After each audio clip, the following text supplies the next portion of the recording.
Welcome back to IAS Net Study. This is the current affairs series where we are going to integrate current affairs with the static portion of your ethics. So the GS4, whatever the static portion that is mentioned in your syllabus, those concepts will be integrated with current affairs, and we are going to discuss the ethical aspects of these news articles. So let's get into the discussion of this.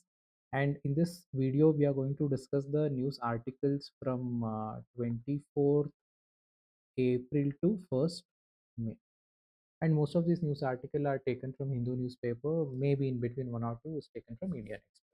So let's get into the discussion and let's start the analysis. The first news article, this is the editorial from Hindu, and if you look at the heading, the moral eclipse of politics in the modern age.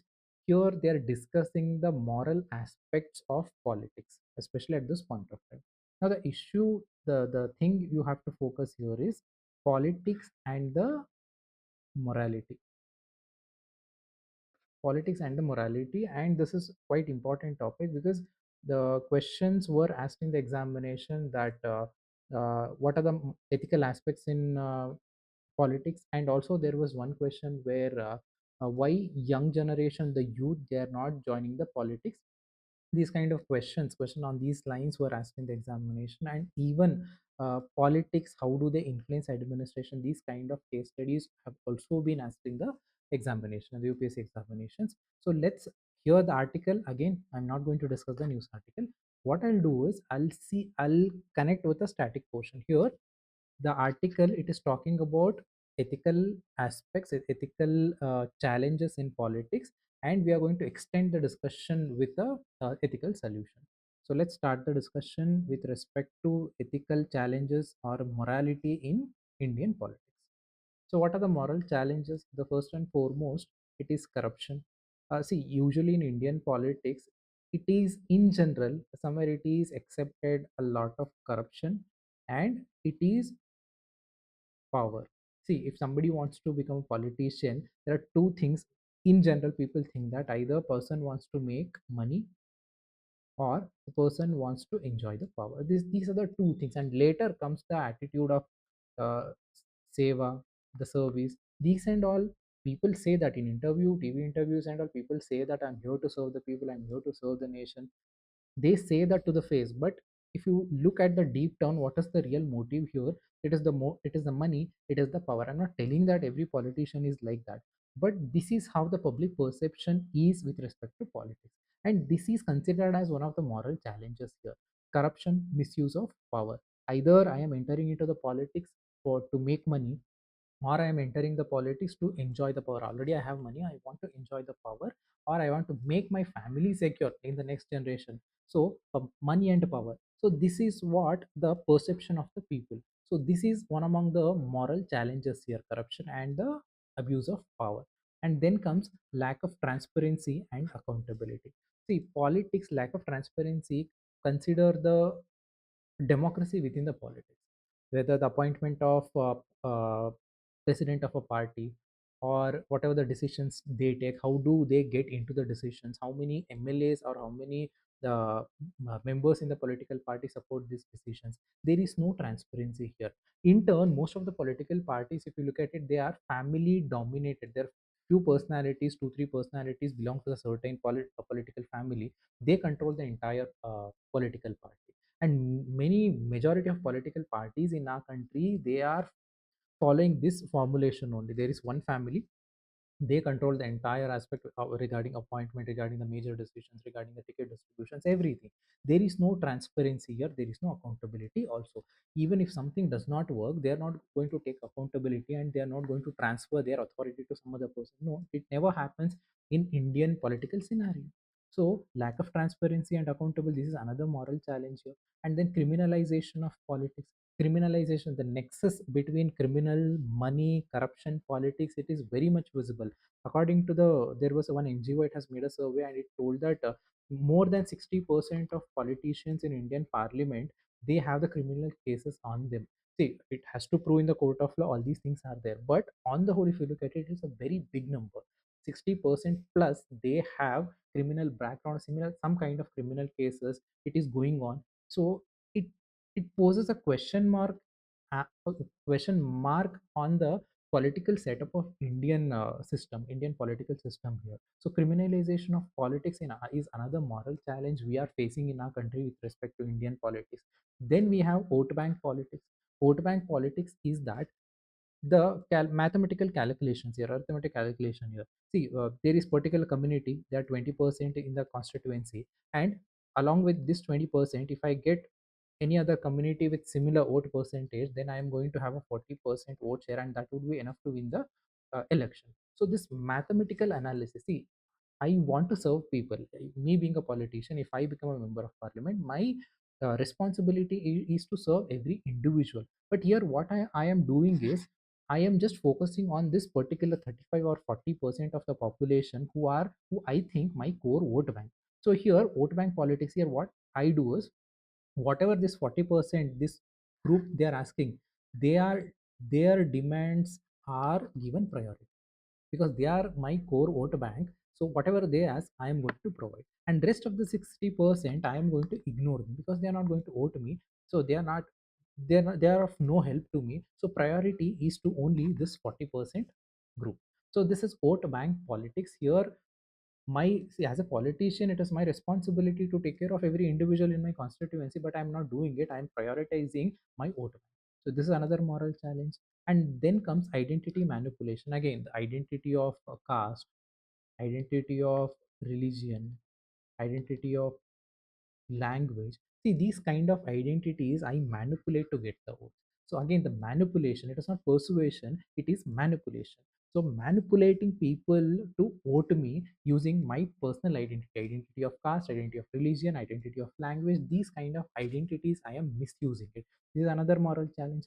Then comes populism. See, if I am a member of a parliament or member of legislative assembly, then I have to work for a public interest. Now, populism is that, see, these 40% have voted me, then whatever their demands are, my I am going to listen to their demands. I am going to fulfill their demands rather than taking decision based on the public interest. See, as a member of parliament, my decision is to uphold the national interest. My decision, I have to be impartial, I have to be dedicated, and I have to have a compassion. These are the values I need to inculcate in my conduct. I need to ensure there is a ethical governance. But what am I doing? I am focusing on populism. So whoever voting me, and I just want to satisfy them, whatever they are asking, I am fulfilling. So this is populism. Public interest is the value here that I have to uphold, that I have to uplift. But what am I doing? I am focusing on populism. This is another moral challenge. Then comes erosion of ethical leadership. Ethical leadership has value of integrity, value of honesty, value of truthfulness, and respect to the law and authority, being responsive to the public. These are the values or traits of ethical leadership. This is clearly not visible at this point of time in Indian politics because of all the reason above, because of all this corruption, because of lack of value, criminalization of politics, vote bank politics. Because of this, erosion of ethical leadership is clearly visible in our country. So these are some of the moral challenges we are seeing in Indian political setup. Right? These are moral challenges. Now, how do you address this? So there are some moral solutions also. So what is the moral solution? I told you that, see, whatever the challenges you answer, those challenges, give your perspective. That would be sufficient. I talked about there is no inter-party democracy. Even there is no discussion regarding what stand they have to take, or how did they get into this conclusion. There is no transparency, there is no accountability factor in political parties within or even outside the political setup. Now you need to strengthen the transparency. So if you are electing somebody as a president, you should let people know how exactly you made this person as a president of the party, how many people supported it. Everything, it should be in front of the public. If you have taken a decision, based on what ideology you have taken a decision, based on what reasons you have taken a decision, if you are supporting particular issue, then the reason why are you supporting this, what is your standing on that, everything should be clear. crystal clear, and it has to be placed in front of the people. So this is going to strengthen the transparency, this is going to strengthen the accountability of political setup, political part, in turn political setup of a country. Then come ethical leadership. Ethical leadership, I told you that ethical leadership should have the value of integrity, should have the value of compassion, value of discipline, value of honesty. So if these values are there in a leader, a particular leader, so it can they, we can see, we can have a ripple effect, it can reach to a people also. There is a saying, yatha raja tata praja. So the values in leader, it can influence the subjects. So even though if you look at the Socrates, the initial, the virtue ethicists, they also talk about the same thing. Leaders should have ethical values. They did not support, indirectly, they rejected this idea of democracy. They told that enlightened beings should be in the leadership positions. So you can connect it there. So ethical leadership, integrity, these are very much necessary. And how do you develop that? Value-based political training, and have a strong moral code of conduct, and implementing MCC, model code of conduct, code of conduct, code of ethics. These things should be inculcated in the political setup of the country. Then come electoral reforms. Electoral reforms, you are aware of electoral reforms, all these things, but electoral reforms from a ethical perspective, that is something different here. The electoral reforms to decriminalize the politics, electoral reforms to enhance the transparency in political setup, electoral reforms to have a transparency in political funding also, and strict eligibility norms. See, these are some of the electoral norms. You are doing this electoral norms to make ethical, to make politics more ethical, and to make politics moral in Indian setup. And then, see, these things we are discussing from a political party perspective, political, in general, political perspective.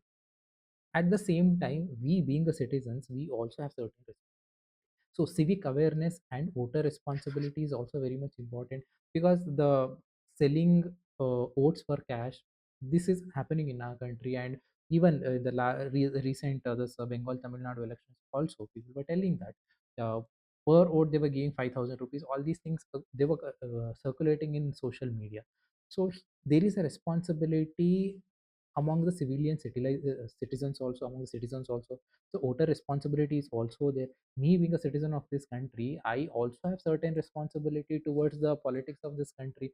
So here, my behavior, voting behavior, I should focus on ethical voting behavior. So I also have to fulfill my responsibility, fulfill my role, to ensure political system in the country is moral and ethical. So civic awareness and voter responsibility. Then proper checks and balances. You have institutions, use these institutions to ensure morality, use this institution to inculcate the value system in the political setup. The through election commission, Indian judiciary, various vigilance parliamentary committees are there, where statutory bodies are there, constitutional bodies are there. Use these bodies to ensure ethical behavior, moral conduct of Indian political party. Right.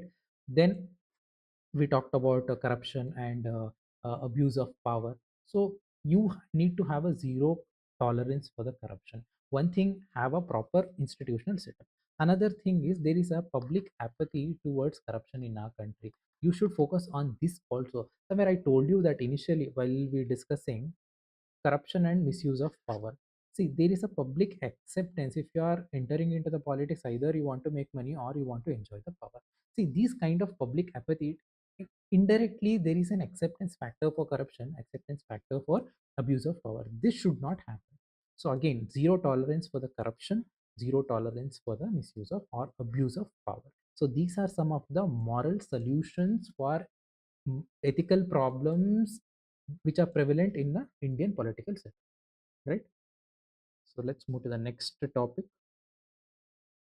The next topic is with respect to defection. Again, defection continuously in news, and let us see from an ethical perspective. So here the news is that Aam Aadmi Party, the Rajya Sabha members, they've joined the BJP. So news article has this news article is talking about that. So uh, Aam Aadmi Party, they are calling it as illegal, and but whatever the Rajya Sabha MPs they have done, they have followed the constitutional, the procedure, the two-third majority, all these things, you know, that political perspective. So this is the news, but here what you have to focus, the aspect of defection. So link the defection with ethical aspects. So what are the ethical concerns of defection? So let's see the news article from that perspective. So defection, what are the ethical concerns? The first thing is, see, I've been elected in a party B, party A, sorry, political party A. After elections, I've taken a decision that I am going to join the political party B. Now, people have voted me for this particular political party. Now, I have jumped into another political party. So, what are the ethical challenges here? What are the ethical issues here? First and foremost, here is that there is a trust factor in the political party A. I have campaigned, I have given certain assurance to the people, and people have believed that, people have voted me for those kind of assurances. Here, what is that? There is a trust factor from a public trust on me. But what I did after that, I've joined to some other political party. Ideology may be different, working may be different. Even the people who have voted me, they're not happy me being joining to the another political party. Here, public trust, there is a breach of public trust. I am violating the public trust. This is one thing, breach of public trust. Then another ethical aspect is, see, I have contested in a political party A. I have won the election also. Now the thing is, the guidance given by party A, I am not happy about. Personally, I have certain value system. After winning that election, I got to know that this political party, the directions given by party A, I am not happy about it. Now what do I do? One thing, I have got the ticket from this party, I have contested election in this under the name of this party. After winning, now there is a clash between, one thing, loyalty, another thing, conscience. My conscience is not happy with the directions given by political party A. At the same time, there is a value of loyalty. I have contested in the under this party name. I have got votes in this party name. Now joining another party, so loyalty against conscience. This is another ethical dilemma or ethical confusion we see in defection. So it is ethical tension between personal belief and the party's mandate. Then comes opportunism and the public interest. Opportunism here, that take an example here only, Aam Aadmi Party and the BJP. See, BJP is a ruling government, and if you become a member of, join BJP or member of this political party, there are chances. Personally, you can become a minister, you can become a cabinet minister, and you get more power, more authority. Personal, to at the personal level, yes, there is a personal growth. I get a better opportunity, better responsibility. At the same time, if I have better power, better opportunities, better resources, I can serve others efficiently, I can serve my people efficiently, because I have more power, I have more resources, and I have a support from a central government. So these things are also there. Opportunism one side, public interest another side. So, of course, switching power, it is unethical, but you can use it for personal development or you can use it for public trust. It is up to you. You can change the political party and take the advantage of new position and help the people. That is also possible. Or you want to have a personal growth. That is also possible. It is up to you. You can make act of unethical into a somewhere you can make it as a ethical by using your particular position to help people in a better. So this is another ethical aspect, the ethical confusion you can say here with respect to defection. And then this is going to impact the democratic stability. See, what happens if same situation, this kind of activities keep on happening after every election? So it is going to impact the democratic setup, democratic system of our country. Every election, one particular dominant political party, if it start poaching the members from another political party, see, one thing, it goes against the public trust. Another thing is, you're destabilizing the entire idea of democracy. People are voting you, after elections you're joining another party. So this questions the democratic setup of the country. When you're questioning the democratic setup, it is going to question the governance, it is going to question the good governance, it is going to ensure there is no ethical governance also. So this is going to weaken the ethical governance. Then the defection, see, the act itself is kind of unethical. After winning elections, you are jumping into the another political party. And most of these defection of these politicians, if you look at it, they don't even give the reasons. It will be news for maybe 1 week. After that, everybody they forget this and they just move on. Here what happens, they don't give the reasons, and it is like unaccepted validation they get from a society and media. It will be in discussion. After that, everybody accept this as a normalcy, as the reality. So no reasons have been given, and no clarifications have been given, and even ideological opposite ideological defections are also seen. So the defection itself, already it is a kind of unethical, and giving no reasons, it make the entire activity as extremely immoral, extremely unethical defection. This is another ethical concern here. And we have an anti-defection law, right? The another act, see, I told you that in the last slide, uh, conflict between conscience and loyalty. The directions given by political party A, I'm not happy about it, so I want to go to another political party. Here, individual freedom. See, I have individual freedom. I don't want to be in the political party. I want to a political party B. But we have a defection law where there are restrictions. You're not supposed to go. It's like two-third majority. All these things are there. But as of there are 100 people, and I am the only one. I'm not happy about it. But individually, I cannot leave the political party. I cannot jump into another political party because we have a anti-defection law. So this is going to curtail my individual freedom. Whatever the 99 people, their decisions are, again, democracy is that this is what it is. Even 99 people, they have a different point of view. If I have a different point of view, it will still be accepted, and it will still be respected. This is what democracy. And it is same even for the member of parliament or a member of legislative assembly also. I am not happy about what my party is doing. I have my individual freedom, I have my individual conscience. I want to change to another party, but we have an anti-defection law. This anti-defection law itself goes against this individual freedom. So these are some of the ethical concerns with respect to defection, the activity of defection in Indian political scenario. Right? Let's move to the next one. No, we have ethical solutions also. So how do you deal with this ethical solution? So basically, strengthen the anti-defection mechanism. By strengthening anti-defection mechanism, what are you focusing it? You're focusing on aspect of impartiality, aspect of objectivity.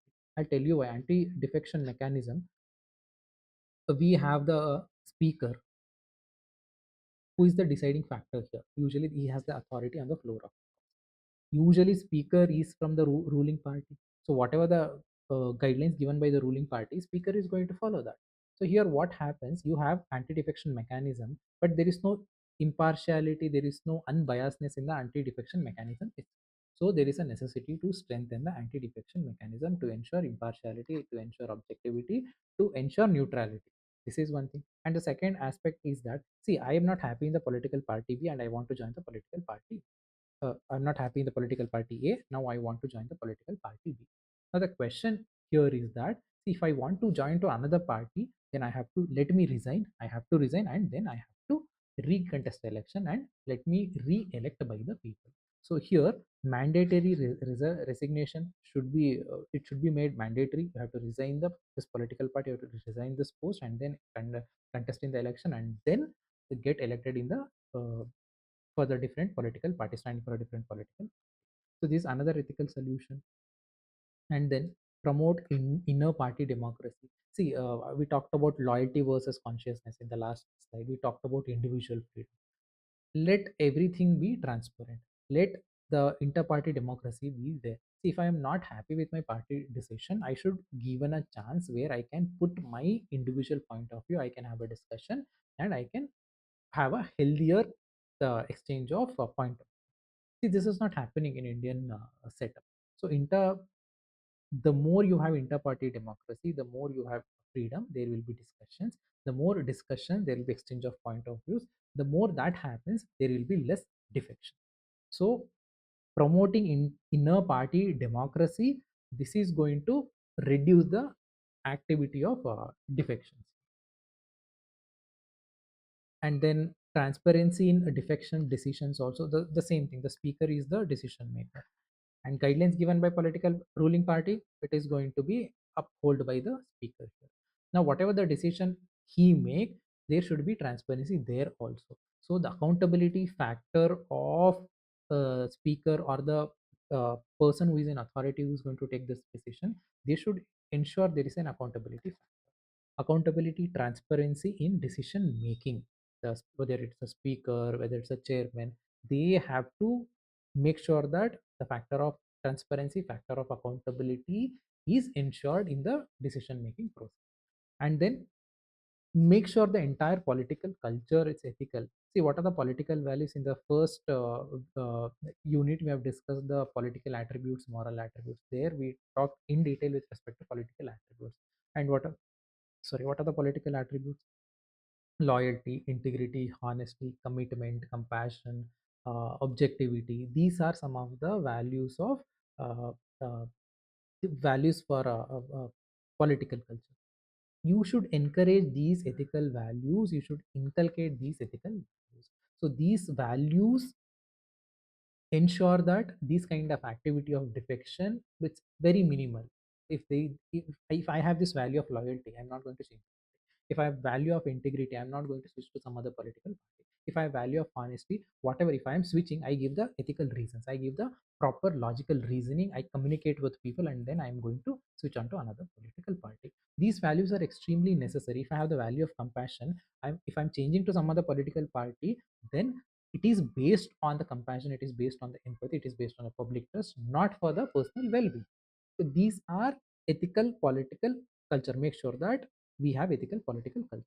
Then voter awareness and scrutiny. I told you that people sell their votes for the money. These kind of cash for votes, all these things, they are prevalent in the society. Even though you cannot give the 100% proof and you can escape all these things, but still it's very much prevalent in our country.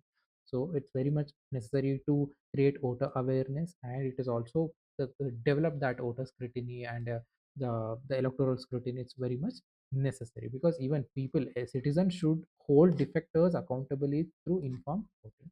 Well, at the same, what it is trying to say is voter awareness and voter. One thing, they should scrutinize their activity, they should scrutinize the politician attitude or the political party's attitude also. Based on that, they have to make a decision. So these are some of the ethical solutions for the activity of defection. So let's move to the next article. The next article, again, this is an editorial, and if you look at it, information asymmetry in higher education. See, what I'll do is, here he is talking about higher education and how exactly information, it's not available, it's not accessible to a very large uh, people in our country, or students in our country. But what we are going to do is, we are going to see the ethical aspects of Indian education system. What are ethical challenges and how do you way forward to those ethical challenges of Indian education system, right? So let's see ethical issues in Indian education system. The first and foremost aspect is that quality. If you look at the quality of private schools and the public schools, government schools, so quality, accessibility, and affordability. So there is an inequality, accessibility, unequal affordability, unequal. Even the quality is not the same. But the more money you get, the better quality of education, or these kind of the the better schools. This is where ultimately what it shows us. It goes against the value of equality. So we don't have the value of equality in Indian education system. So uh, one value is missing, equality. So there is an inequality in accessibility, inequality in getting proper quality of education, and also inequality in affordability of education also. This is one ethical issue. And then commercialization of education, it is schools, colleges, these are agents of imparting knowledge. But what exactly it is happening now, it has turned into a service provider. Schools, colleges, they become like tertiary sector, giving services to the people. Now, rather than getting the knowledge out of this education system, what we are focusing is that marks, and through the marks, the good job. This is what we are focusing on. It is not the knowledge, it is ultimately the job and the money out of it. One thing, our expectations, if I am a student, this is what I am expecting. The If I am a parent, this is what I am expecting for my children. At the same time, even the education providers like a school, colleges, they also think that it is not the exchange of knowledge, it is not imparting of knowledge, it is the service provider. We take money and we give certain services. So entire the education as a basis of a, society has changed into a commercial aspect. Now more money you spend, you get the better uh, different kind of what do you say that services. Even if you give, now these days I've seen that even the schools, they are taking children to a foreign trips also. So the more money you spend or more donations you give, you get more services in return. This is what the commercialization of education is happening. So even teachers have turned into service providers rather than agents of knowledge. So this is what happening, commercialization of education. Entire education, it is focused on marks based education, or and how much money you can pay, the better services you get. This is how it has become. Commercialization of education is another ethical issue. And then examination malpractices is also one among the very unique thing that is prevalent in Indian education system. uh, you must have, there was one picture, it was very much circulating around the world actually in social media. In one of the states in Bihar, there was an examination, and parents, they were standing in the window, near the window, and they were handing out the textbook. They were helping their children to do some these kind of malpractices. They were encouraging for malpractice. See, it is quite unique. No other country in the world they would parents would do these kind of things, but in India, they're supporting malpractices. And malpractice and these copying or manipulation of marks, all these things have become a very common phenomena in Indian education system. See, ultimately, these kind of examination, they are going to test your knowledge, and they act as a checks and balances to ensure that you put your right effort and you learn things, and that will make you a better student for next learning. But what you are doing is, you just want your child, you just want your children or the students in your school or college, they just want to pass this examination and at any cost. And what is the cost here? Cost is the knowledge here. Education is nothing but a knowledge. This knowledge makes you a better person, but if you're compromising with all these value system, ultimately it is going to impact the country's overall developmental perspective. So examination malpractices is another ethical issues we are seeing in Indian education system. Then lack of value based education, ethical education, value based education. The value based education, if you look at the values we learn from just being in school, is that discipline, healthy competitiveness, sharing. We share food, we share like pencil, pens, sharpener, all these things. The aspect of sharing, caring, the brotherhood. See, these kind of discipline, all these values we learn just being in that environment. On top of it, whatever we learn the value of honesty, we learn the value of truth, we learn the value of the compassion, empathy. All these things we learn through our curriculum. Now what is happening, these values are turned, rather than this, we had ethical values, we had moral values in our education system or education setup. Now these ethical values are turning into a commercial or competitive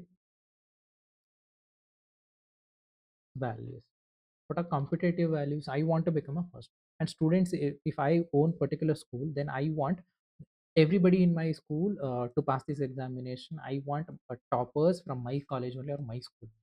And even as a child, I want to become a number one, I want to get highest mark. It is not about the knowledge, it is about being there. The competitive value, it's more of commercial rather than ethical. So value based education, ethical values turned into a competitive values, commercial. This is another ethical issues we are seeing in Indian education system. Then comes discrimination and exclusion. Discrimination is nothing but the same thing. If you have money, you have a better school, better services, and better options you have.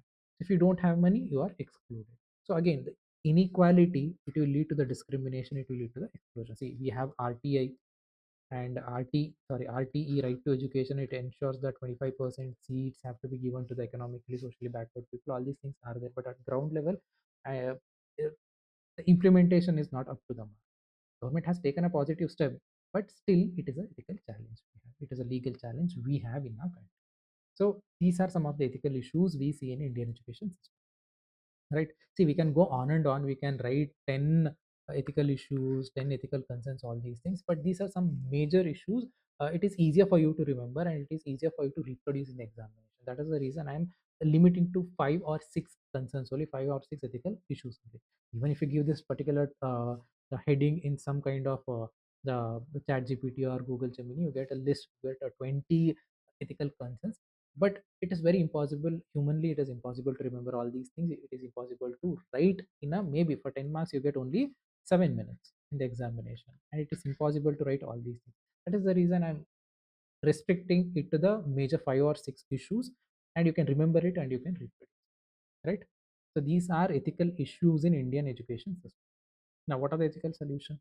See, whatever the challenges we see, just give solution to that only. So again, I talked about inequality in accessibility, quality, and affordability. So you ensure equitable access and quality in education, affordability in education. This is one ethical solution. And then commercialization of education, it is happening. So private entities, they are opening the schools and colleges. They are running these education institutions. It's fine, but there is a commercial aspect is there. They have to take money in order to make sure that this schools or colleges or education, the setup they have created, have to run smoothly. They have to take money. Completely abandonment of commercialization, it is impossible, and even it is going to create some kind of negativity into the Indian education system if you make sure to, or if you take steps to curb this total commercialization. Again, this is going to impact Indian education system in a negative way. So how do you handle this? Regulate this commercialization. Commercial, it is quite important, the money is quite important, profit is quite important for this private entities, but completely focusing on this profit aspect and purely driven by profit motive, again this is going to question the education system of the country. So what can we do? We regulate this commercialization. We put certain restrictions, checks and balances to ensure this commercialization is in bounds. So this is regulate commercialization. Then comes, there is, we talked about malpractices in examination. Ensure that there is an integrity, there is a honesty, there is a truthfulness. If these values are integrated into examination, so it is going to reduce these malpractices to a very large extent.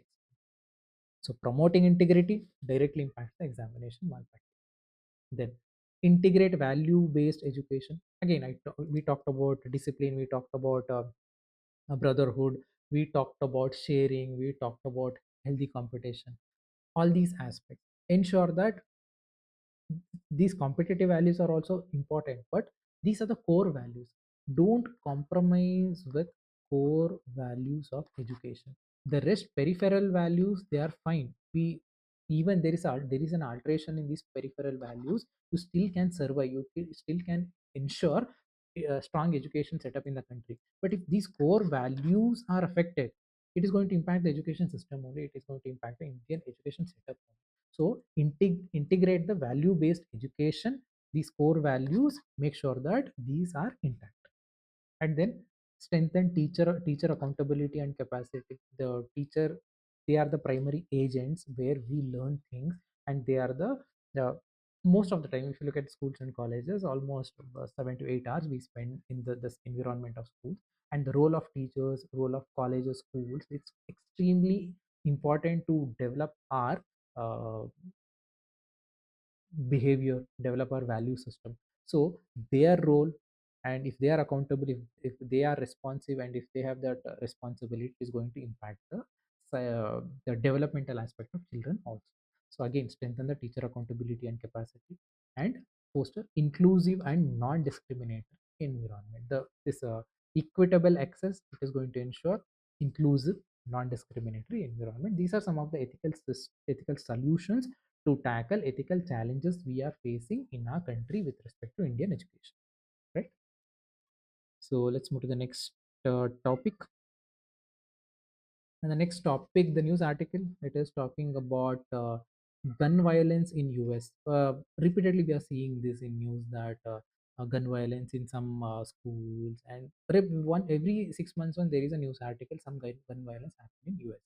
So see, once or twice, it's kind of lone wolf attack or some kind event happen, it's fine. But in USA, what it is happening, if you look at the from past 10 years, it is happening repeatedly. So it has created some kind of culture of violence. We talked about cycle of violence. We talked about culture of violence. These are the similar things. And even for the case studies also, there is a fodder material. You can use the same fodder material there also. So Manipur, it is considered as a cycle of violence, the repeated, the struggles happening. For Naxalites, again, cycle of violence, the repeated events. These kind of gun violence in violence, again, cycle of violence, the culture of violence. This is very much prevalent. Now, how do you deal this series of violence, repeated uh, phenomena of these kind of violence, repeated activity of these kind of violence? How do you deal with that? What are the ethical challenges here? Let's see from that perspective. We're not talking about legal perspective, we are talking about ethical perspective. So culture of violence, what are the ethical aspects here? These violence, whether it is Naxalite activity or the gun violence or some kind of civil wars in the African countries, why is it happening again and again, and what are the ethical aspects related? The first is there is a compromise in the human right activity. So violation of human right is there. When you are violating human rights, you are questioning the human dignity or violating the human dignity. This is one ethical aspect. And see, if it happens repeatedly, it sensitizes the society. I'll give you an example. If the train accidents are very regular, if every 2 months once, if the train accidents are happening, it becomes a normal phenomena to the people. People will be like, okay, it happens very often. What can we do? This kind of desensitization happens in the society. And the same thing, if the culture of violence, cycle of violence is there, it is going to desensitize the society. This is going to reduce the moral sensitivity. So it is going to normalize the violence. That should not happen. Violence itself is immoral. It itself is unethical, and thus it is repeatedly it is happening. The cycle of violence is created. The culture of violence is created, and this is going to desensitize a society. This is going to reduce the moral sensitivity of a social setting. Again, this is another ethical aspect. Then look at these kind of activity, whether it is uh, African, the civil wars, or these kind of gun violence. See, it is so difficult for the government to take action here. For this gun violence, uh, in USA, people can have the gun. In India, it's very strict. You have to have a license, all these things. But in USA, it's quite easier. You can go and you can purchase a gun. You can keep it. Here, one argument is individual freedom. I want to protect myself, so that I am purchasing this particular product, gun, particular equipment. But here, at the same time, collective security. There are 10 people, there are 100 people. Out of this 99 people, they are not misusing it. Only one person is misusing it. One person is involving in this kind of activity, this kind of illegal, unethical activity. Now, the question comes: individual freedom versus collective.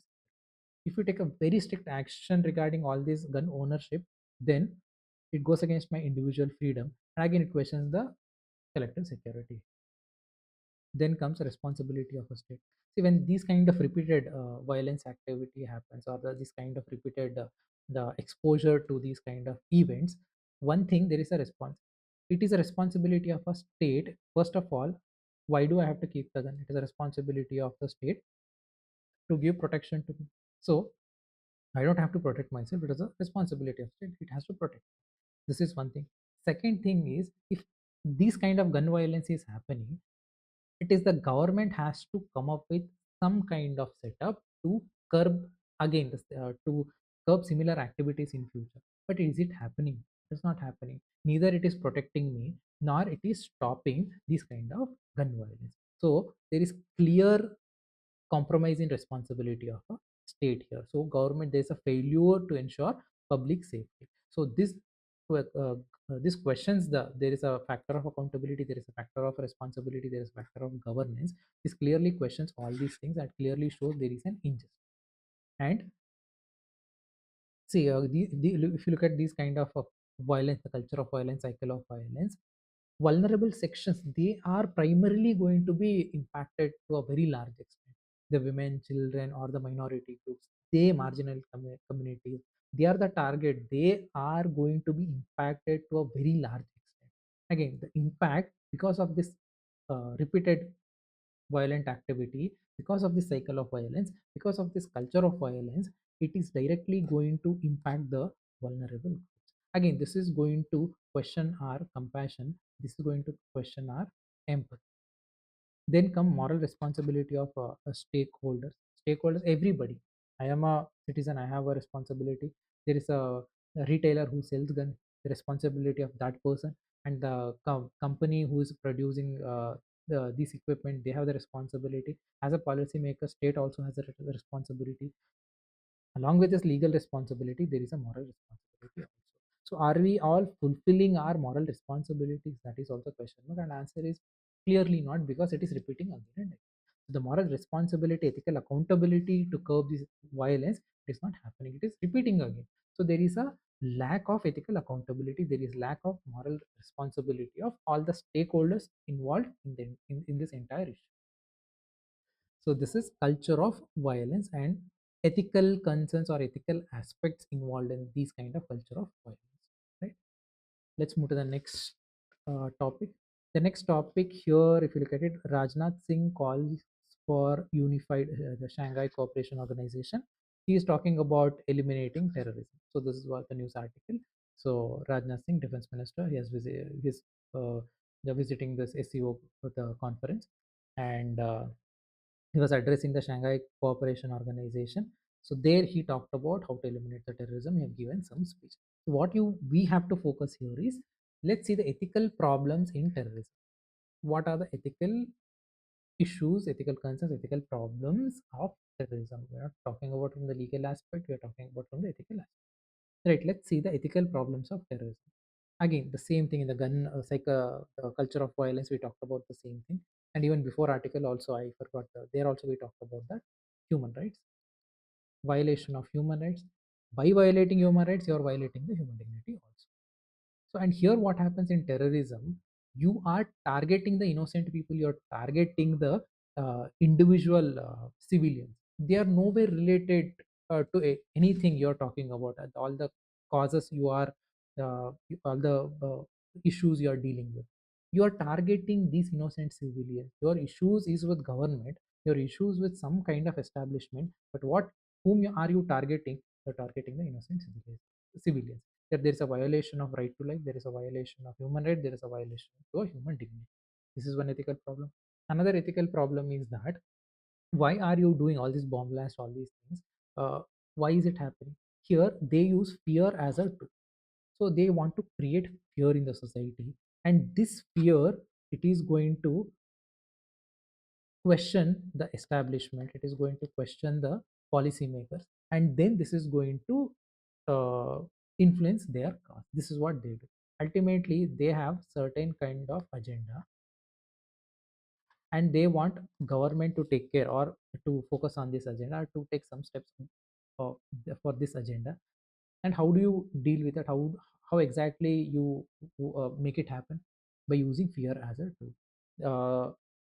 See, when you inculcate these kind of, when you disturb the public peace, all these things as a fear, or through this kind of violence, 9/11, all these things, these kind of things, you are undermining certain aspect, you are undermining social harmony, you are undermining social justice, you are undermining peace, you are undermining trust. So these basic ethical values for a social harmony is very much questioned, very much disturbed by this activity of terrorism. For social harmony, there should be a peace, there should be a mutual trust, there should be a mutual respect, mutual understanding. But you are questioning, you are targeting that social harmony, you are targeting that mutual coordination. How exactly you are targeting? Using a negative value of fear. So using fear as a tool, this is another ethical problem. And then comes end versus mean. See, if I am a terrorist, I have a certain agenda in my mind. I want government to focus on that agenda. Means, fine. Ends, it is something mm, big. Maybe I want to take it as a separate country. I want this particular area to declare it as a separate country, or some demands. I have. This is the end cause. Okay, somewhere it is acceptable, but the means you are doing, the fear as a tool and killing innocent people, targeting innocent people, they were nowhere related to it, nowhere related to all these concepts. By targeting them, this goes against the deontological ethics. So you are justifying violence for your end. So even again, if you look at from a deontological perspective, this is clearly extremely unethical. Justifying violence for political or ideological goals, this raises the clear erosion of moral consensus. This shows clear erosion of moral values and moral consensus. So ends versus means dilemma. This is another ethical problem in terrorism. Then comes, see, terrorism usually what happens, they don't they mainly target they want to communicate with the state policymakers, and they use all these unethical illegal activity to influence policymakers. Now there is a rule of, they can approach court, they can approach judiciary, and they can again talk to the policymakers, but they are not doing it. Then what exactly what they are doing is they are challenging the legal order, and they are promoting the lawlessness. So there is erosion of rule of law. There is an established rule of law. If you're not happy about it, you can go to the judiciary, you can take necessary steps, you can question the government, even you can question the prime minister also. But what exactly you are doing is you're creating lawlessness. By creating lawlessness, you want to create some kind of chaos, and you want to uh, take advantage of this chaos by creating disharmony, social disharmony, erosion of law. This is what erosion of rule of. Then comes, see, all these activities, 9/11 and then this Mumbai Taj attack, all these things, you're targeting the collective punishment, and these people, they are innocent, they are nowhere related to it, and this clearly there is an injustice here. There is no fair, there is no fairness here. They are nowhere responsible for whatever happening, but you're targeting them to raise your concern, to raise your. So collective, this collective act of collective punishment is leading to the injustice. This is another ethical problem. The entire activity, whatever you're doing, that itself is an injustice. You are fighting for a cause, but the entire way you are doing it is leading to the injustice itself. It is creating more chaos, it is creating more disharmony. Innocent people are they're losing their life. This goes against the value of fairness. So terrorism is equal to unfair. It goes against the value of fairness. Then comes radicalization. Radicalization is manipulation of belief system, manipulation of thought process, manipulation of behavior. So when radicalization is happening, it means there is a moral distortion of a particular individual. And if it's not about one individual, it's about initially maybe hundreds, and eventually this will spread to the entire society. So the moral distortion of a very big people, or maybe a particular community or a society or a particular geographical location, it's also very much eminent, very much possible. So radicalization leads to the moral distortion, but it is indoctrination, manipulating belief system, changing your belief system, changing your value system. It is going to ensure, it is going to question, it is going to distort your ethical reasoning, and it is also going to change your value system. So the moral values, human values, your value system is different. So you're not in congruence with the value system of the world. So this is what radicalization does. This is what radicalization leads to, the moral distortion. So these are some of the ethical problems in terrorism. Then what are the ethical solutions here? How do you deal with it? The first and foremost aspect is that you have to focus on root cause. Symptoms, you can take necessary steps to avoid these kind of terrorist activities, all these things. But in order to eliminate this act of terrorism, you have to focus on root cause. What is the root cause? If the Naxalism, or this kind of activity, if they are creating some kind of violence, of course you have to take stand, you have to take necessary precautions to curb the activity. But at the same time, what is the root cause here? If they are dealing with injustice, if they are dealing with alienation, if they are dealing with inequality, you address their grievances. So tackle or focus on the root causes, maybe focus on the value of justice, value of equality, value of mutual cooperation, value of confidence. Focus on these things. This is going to address the root. This is one solution. Second is always promote the inclusive development. That development of one person should not cause trouble or should not impact the development of other person in a negative. That should not be the case. There should be inclusive development. Let me develop in my life, and I want you to develop also in your. I want you to grow economically, socially, educationally in your life also. Let us both grow together. Let us both evolve in an ethical way. So promoting inclusive development. So it ensure equity, it ensure dignity, it ensure opportunity for everybody, for all community. This is also one of the solutions. And then comes strengthen rule of law with human rights. See, there are so many counterterrorism activities, operations we have seen, but most of the time what happens, these kind of counter terrorist activity, they trigger more terror revenge or reactions when you inculcate your actions based on human rights somewhere, and if it's proportionate, if it's following the just methodology, again this is also one of the ways where you can curb the terrorist activities or an radicalization, all these kind. So, strengthen rule of law with human rights. Then comes we talked about radicalization and moral distortion. You have to counter this radicalization. How do you do it? Through proper knowledge. How do you get knowledge? Through ethical education. So, ethical education to counter the radicalization of your mind. So ethical education based on the values, based on the morals, based on these ethical training, ethical literature. This is going to counter the radicalization. Then comes international cooperation. International cooperation is that different countries are following different methodologies. You talk to these countries, and cross-border terrorism is also very much prevalent. So you have that cooperation, coordination, develop one strategy that works for every country or work for a particular region, and implement it with help of each other. This kind of collaborative approach or cooperation, mutual cooperation, this also helps to curb the terror network. So international cooperation, international harmony, international connectivity. And then responsible media and communication, this also plays very, very important role, because sensationalizing these kind of terrorist activity again creates some kind of negative atmosphere. For people, it will push them to become more radical, and it may create some kind of fear among the society.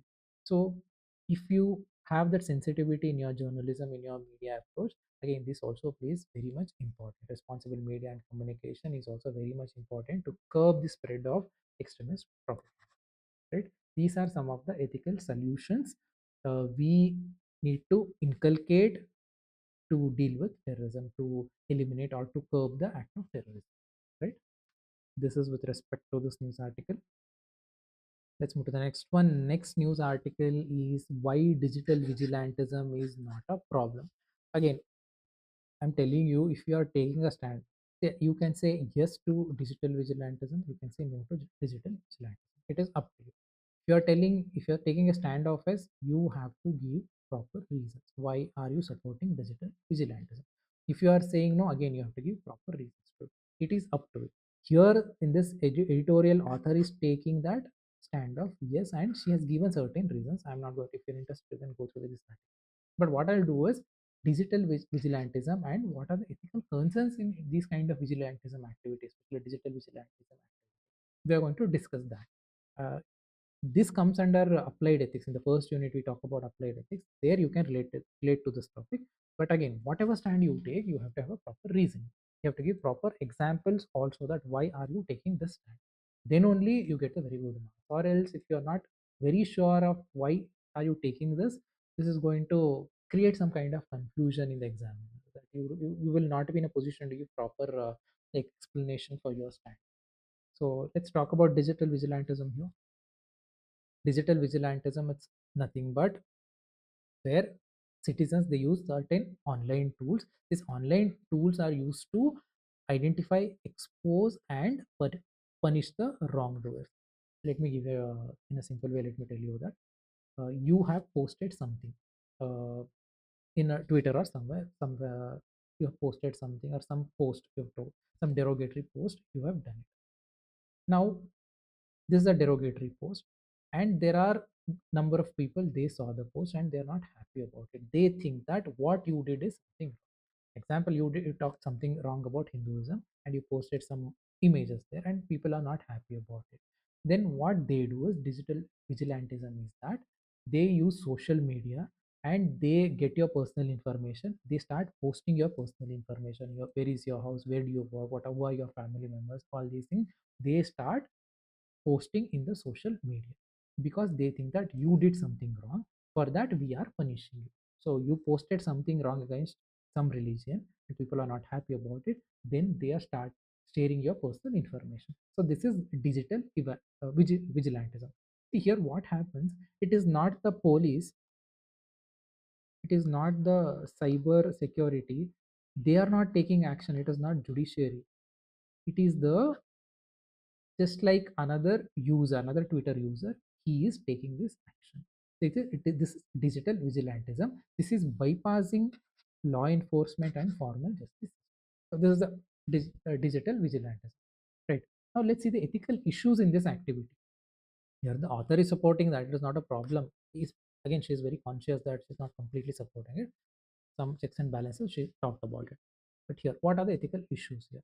See, usually if somebody has done something wrong, there you can go to a there are process in a law and order. You can file a complaint and then a series of events, then the judiciary is going to take action, there will be discussion, finally they'll come to the conclusion. So there is a due process of law. But here what happens in digital vigilantism, there is a violation of this due process of, so this undermines the aspect of justice, it undermines the aspect of law and order.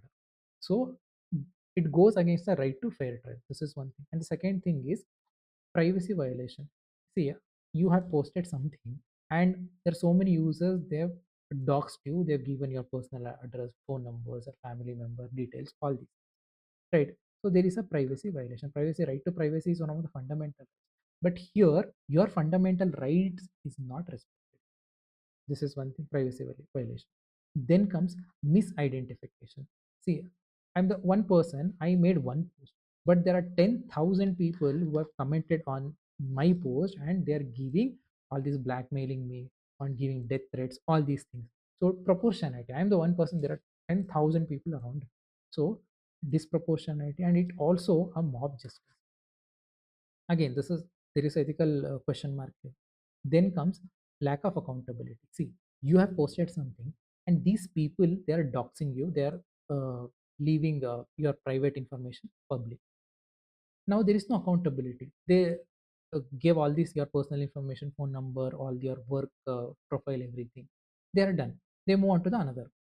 Now there is no accountability in these digital vigilantes. They, nobody is going to question them. Nobody is, they are not responsible to anybody. If police, they have that responsibility, they are accountable. But here there is no accountability. So lack of accountability for vigilantes, this is another ethical issues in the vigilantism, digital vigilantism. Then comes, see, this undermines rule of law. This undermines legitimate authority. There is, if you're not happy about it, you can go to a cyber police. You can complain against this particular post. But you're not doing that. You're taking law into your hands. You are taking step against this person. So this is undermining the legitimate authority. Constitution has established rule of law. It has created the law and order. You are not respecting that, and you are disturbing the social order. Then comes what happens, you did that, then again a few more people, you have left ideology and you start doxing the people belong to the right ideology. Then people who are in the right ideology, they start doxing the people belong to the left ideology. When it is going to start, when is it going to start? Is there will be cycle of retaliation. They are doxing them and they are doxing them. They are giving private information about them, they are giving private information about them. Cycle of retaliation, it is never going to stop. Again, this going to create some kind of social disharmony, social of distrust, the society of mistrust here. This is another ethical issue with respect to digital vigilance. So these are the ethical issues of digital vigilantism. I think this would be sufficient with respect to this news article. And the last news article is with respect to UNO, United Nations Organization. Here the news article is how is next UN chief being chosen. This is the news article, but we will see ethical principles behind United Nations of organization. United UNO has been created after the Second World War, and the objective is that if any altercation, any these kind of altercation or misadventure by one country, these kind of situation arises, everybody should sit together and they should sort out the issues on the table through the discussion. So it is not the violence is not the answer. Answer lies on the table. Answer lies in the dialogue and discussion. This is the main intention behind it. Let's see what are the ethical principles behind establishment of United Nations organization. First is universal human rights. Human rights, it is not restricted to one particular community, one particular religion, one particular geographical location. Universal rights. Every single human being has certain human rights, and the dignity of you. Every single human being has to be upheld. Universal human rights. And it talks about inherent dignity, recognition of inherent dignity. And it talks about peace, justice, social order. It talks about international peace, international security. I told you that main intention is dialogue and the discussion. So this is going to suppress aggression. This is going to suppress violence. Then comes, then it considers all the states, all the countries are equal, whether it's a small country with 1 lakh population, whether it's a big country with 10 crore population. They have the single vote. All countries are, sovereign countries are equal. Value of equality, value of mutual respect. And then principle of justice and international law. We have to obey this international law and we have to abide to this international. We have to respect this international law. The principle of justice and the principle of international law. And it promotes again social progress, social justice, and cure the cooperation and coordination to solve the economic, social, and humanitarian problems. These are certain principles UNO is established. And UN's ethics, it prioritizes human dignity over state power. It prioritizes cooperation over unilateralism. It prioritizes prevention of harm and through shared norms and institutions. These are some of the principles the United Nations organization is based on. United Nations organization established, right? So this is it with respect to this. I'll see you guys in the next video. Please like the video, subscribe to the channel, and thank you for listening. Have a good day.